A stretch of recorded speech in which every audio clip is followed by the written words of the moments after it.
नमस्कार, मी सुवर्णा जोशी. दुपारच्या 1च्या बुलेटिनमध्ये आपल्या सगळ्यांचं स्वागत. जळगावमधूनच सुरुवातीला एक मोठी बातमी आपण बघणार आहोत.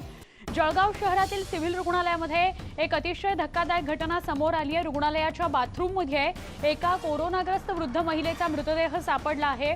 अधिक धक्कादायक म्हणजे 2 जून रोजीच ही महिला बेपत्ता असल्याची तक्रार दाखल करण्यात आली होती. 8 दिवस मृतदेह बाथरूममध्येच होता असा प्राथमिक अंदाज व्यक्त करण्यात येतोय. अधिक क्लेशदायक म्हणजे या कुटुंबातील गेल्या 8 दिवसांमध्ये हा दुसरा मृत्यू झालेला आहे.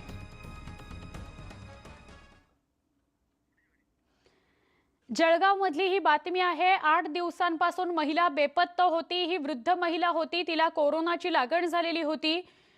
8 दिवसांपासून या हॉस्पिटलमधल्या कुणीही बाथरूम चेक करू नये ही अतिशय धक्कादायक बाब आहे. बाथरूममध्ये तिचा मृतदेह सापडलेला आहे आणि 8 दिवसांनी हे समोर आलंय की बाथरूममध्ये ती मृतावस्थेत सापडली आहे. या कुटुंबातला हा दुसरा मृत्यू आहे. म्हणजे एखादी महिला हॉस्पिटलमधून बेपत्ता आहे तर हॉस्पिटल तरी पूर्ण चेक केलं गेलं का, हाही प्रश्नच आहे. आमचे प्रतिनिधी प्रशांत बाग यांच्याकडे जाणार आहोत आणि त्यांच्याशी अधिक बोलूया. प्रशांत, 8 दिवसांपासून ही महिला बेपत्ता होती, तिच्यावर कोरोना संदर्भातले उपचार सुरू होते. असं असताना पूर्ण हॉस्पिटल सुद्धा तपासलं गेलं नाही. सरते शेवटी तिचा मृतदेह हॉस्पिटलच्या बाथरूममध्येच मिळावा.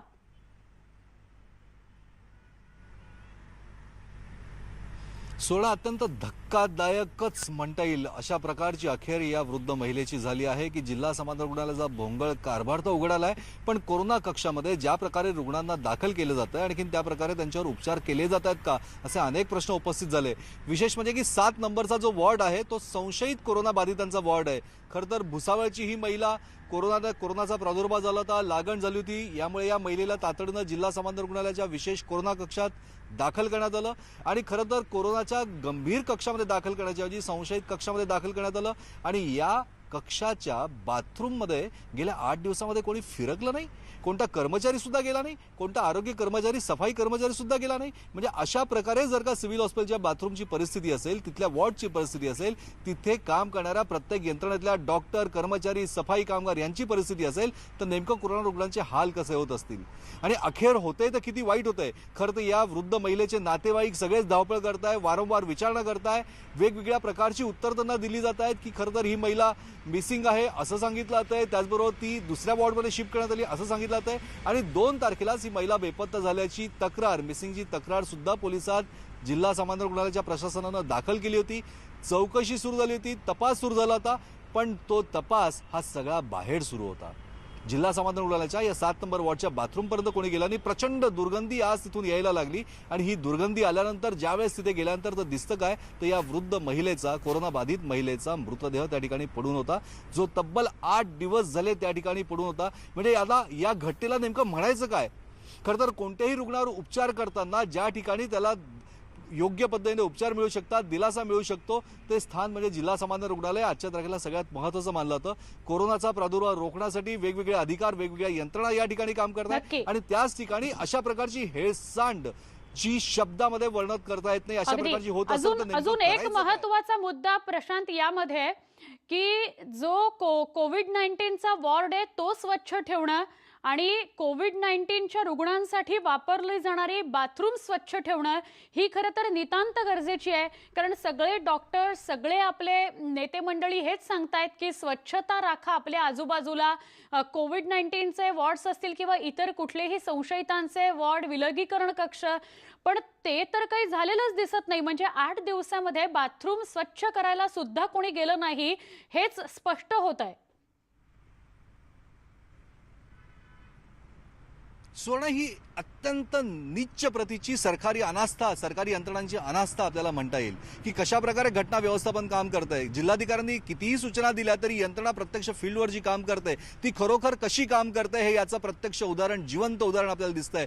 खरं तर कोरोनामुळे मृत्यू झालेल्या अनेकांची, मग ते कोणी छोटा असो का दिग्गज असो, त्याचा मृतदेह सुद्धा नातेवाईकांना पाहता येत नाहीये. तशा प्रकारे त्यांचा अंत्यसंस्कार, अंत्यविधी, दफनविधी जोही असेल तो केला जातो. पण या ठिकाणी तर या सगळ्याच कोरोनाच्या नियम आणि निकष यांचा धाब्यावर बसवलाय. कशा प्रकारे स्वच्छता राखतं हे सगळं वॉर्ड, म्हणजे की अगदी, 7 नंबर अगदी. वॉर्डची अशा प्रकारे स्वच्छता राखली जाते?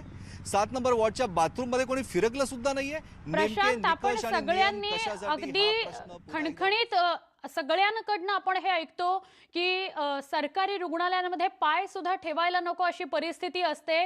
लोक तर सरकारी रुग्णालयांमध्ये जात नाहीत, स्वतःची पदरमोड करतात आणि खाजगी रुग्णालयांमध्ये जातात. त्याचं कारण हेच की तिथे स्वच्छता नसते, योग्य सुविधा तिथे पुरवल्या जात नाहीत. पुन्हा एकदा जळगावमधून हेच बघायला मिळतं आहे. धन्यवाद ही माहिती दिल्याबद्दल प्रशांत. जळगावमधली धक्कादायक बातमी आपण बघत होतो. एका महिलेचा, कोरोना बाधित महिलेचा, वृद्ध महिलेचा मृतदेह बाथरूममध्ये सापडला, जी महिला 8 दिवसांपासून बेपत्ता होती आणि सरतेशेवटी त्याच हॉस्पिटलच्या रुग्णालयाच्या बाथरूममध्ये तिचा मृतदेह सापडला आहे. पुढच्या बातमीकडे आपण वळणार आहोत. पुढची बातमी औरंगाबादमधून आपण बघणार आहोत. औरंगाबादमध्ये बहीण भावांचा मृतदेह सापडलेला आहे. हे दोघेही बहीण भाऊ मृतावस्थेत घरी आढळून आले. 1 किलो सोन्यासाठी त्यांची हत्या केली असावी असा अंदाज व्यक्त केला जातोय. औरंगाबादेत रात्री सख्ख्या बहीण भावाची हत्या झाल्याची घटना घडली आहे. ही घटना सातारा परिसरातली आहे. ही हत्या घरात असलेल्या 1 किलो सोन्यासाठी झाली असावी असा अंदाज व्यक्त केला जातोय. आई असं म्हणतेय की सोनं आणि चांदी सगळंच घरातलं ऐवज जो होता तो गायब आहे. पोलिसांनी घटनास्थळी पाहणी केली असून आधी तपासाला सुरुवात केली आहे. सौरभ खंदगे आणि किरण खंडगे अशी या दोघा बहीण भावांची नावं आहेत. किरण पुण्याला शिकायला होती तर सौरभ औरंगाबादेत 10वीत शिकत होता. तपासासाठी पोलिसांची 4 पथकं तैनात करण्यात आलेली आहेत आणि तपास सुरू झालेला आहे.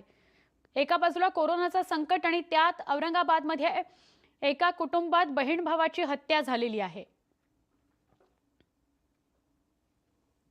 आणि घरातील सोने चांदी असे ऐवज चोरून नेलेला आहे.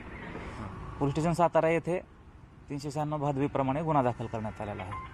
किती सोनं चोरीला गेलं काय सांगा, काय आहे? साधारणतः 1 किलोच्या आसपास सोनं गेल्याची तक्रार केलेली आहे. हां हां हां. दुसरा काय ऐवज आहे चोरीला गेल्याचा? दुसरा आणखीन तर काय ऐवज नाही आहे.